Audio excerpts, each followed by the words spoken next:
Ayahku pernah dilempar cetakan bata. Cuma karena dianggap tukang miskin yang gak pantas kerja di perumahan orang kaya. Namanya Slamet, tukang bangunan. Dulu mandornya ketawa sambil bilang, "Orang kayak kamu tuh cocoknya bikin kandang ayam, bukan rumah orang elit." Dan semua orang ikut ketawa. Tapi sekarang, ayahku adalah kontraktor proyek terbesar di kota ini. Dan si mandor yang dulu ngeremehin, dateng bawa proposal minta kerjaan. Aku dibesarkan di rumah kecil di pinggiran kota. Dinding bata yang belum diplaster. Atap seng yang bocor tiap kali hujan deras. Tapi waktu kecil, aku gak pernah merasa kekurangan. Buatku itu rumah terbaik. Karena ada ayah.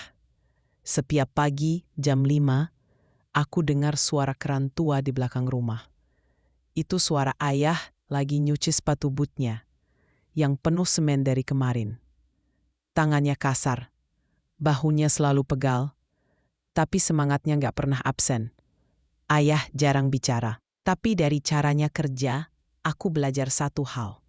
Martabat itu bukan soal jabatan, tapi soal tanggung jawab. Tapi gak semua orang lihat ayah kayak aku lihat dia. Aku masih kecil waktu pertama kali ikut ayah ke proyek. Di sana, aku lihat sendiri gimana ayah diperlakukan kayak budak, diteriakin, disuruh angkat besi sendiri. Pernah, dan ini gak pernah bisa aku lupa. Ayah didorong sama mandor gara-gara cetakan besinya miring. Helmnya jatuh ke kubangan semen. Aku cuma bisa diem. Tapi waktu itu, aku bersumpah dalam hati. Suatu hari, orang-orang itu bakal hormat sama ayahku.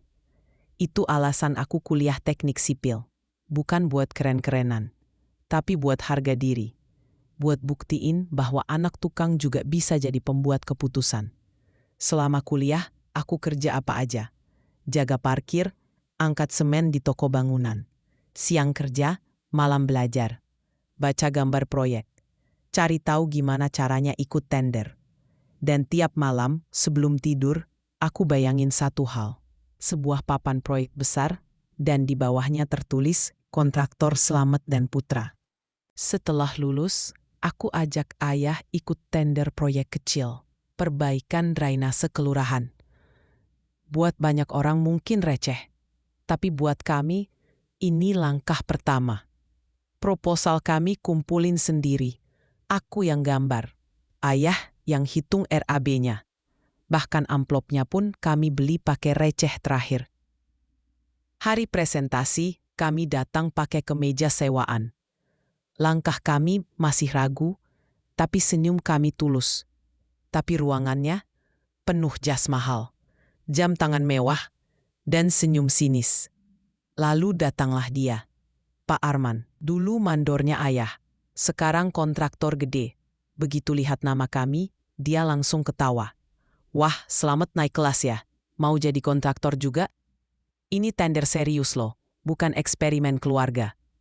Rasanya pengen aku jawab. Rasanya pengen aku tunjukin siapa yang remeh. Tapi ayah cuman bisik satu kata. "Tenang." Malamnya, kantor kecil kami dilempar batu. Monitor pecah, komputer mati, semua file hilang. Di lantai, aku lihat puing-puing, kabel tercabut. Dan di dinding, ada satu kata, "Pulang." CCTV, kabelnya udah dipotong. Aku duduk di lantai, tangan gemetar. Ayah juga diam. Bukan karena marah, tapi karena kami nggak tahu harus mulai dari mana. Kami gagal ikut tender. Padahal ini bukan soal uang. Ini soal bukti bahwa kami pantas. Dan aku tahu siapa pelakunya. Tapi tanpa bukti, kami nggak bisa ngapa-ngapain. Waktu kantor kami dilempar batu, aku cuma bisa duduk. Lihat puing monitor, kabel yang dijambak paksa. Itu pertama kalinya aku merasa kami kalah. Tapi ayah cuma bilang, "Kita nggak bisa menang dengan cara mereka. Tapi kita bisa menang lebih tinggi." Dari situ aku sadar, kalau mau balas, aku nggak boleh pakai amarah. Aku harus pakai akal. Kami bangun CV kecil, namanya CV Putra Slamet Jaya. 1 komputer bekas, 2 meja lipat, 3 orang. Itu semua yang kami punya. Kami ambil proyek kecil-kecil, renovasi musola, pengecatan sekolah, bayarannya kecil. Tapi aku tahu, setiap proyek itu adalah bukti. Setiap meter yang kami bangun adalah langkah menuju satu tujuan. Kadang aku iri. Lihat kontraktor besar tinggal tunjuk, tinggal terima. Sementara aku harus jadi sopir, tukang, sekaligus admin. Tapi tiap malam sebelum tidur, aku ulang satu kalimat dalam hati, ini belum waktunya. Aku ikut pelatihan, ambil sertifikasi, belajar sistem tender, audit, perizinan. Aku pengen ngerti sistem ini dari dalam. Biar nanti, waktu aku datang ke meja besar itu, nggak ada yang bisa ngeremehin lagi. 6 tahun. Kami jalan pelan, tapi bersih. Kami nggak main suap. Tukang kami dibayar tepat waktu. Lalu, datang satu proyek yang bikin jantungku berhenti sebentar.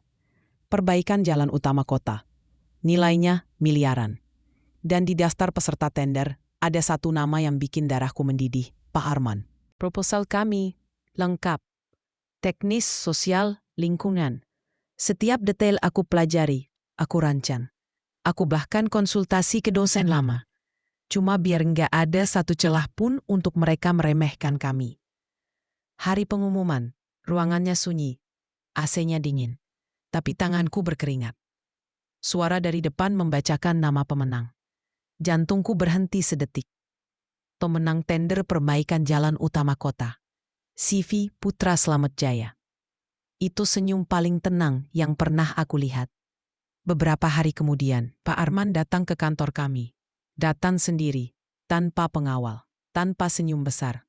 Pak Slamet, mungkin kita bisa kerjasama. Anda kan butuh alat berat, saya punya vendor. Ayah diam, lama, lalu menatap ke arahku, dan kali ini aku yang jawab.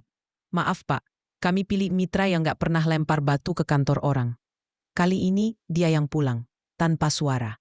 Dulu, ayah pernah bilang, rezeki gak akan ketukar. Waktu itu aku gak percaya. Tapi sekarang, aku paham, balas dendam itu.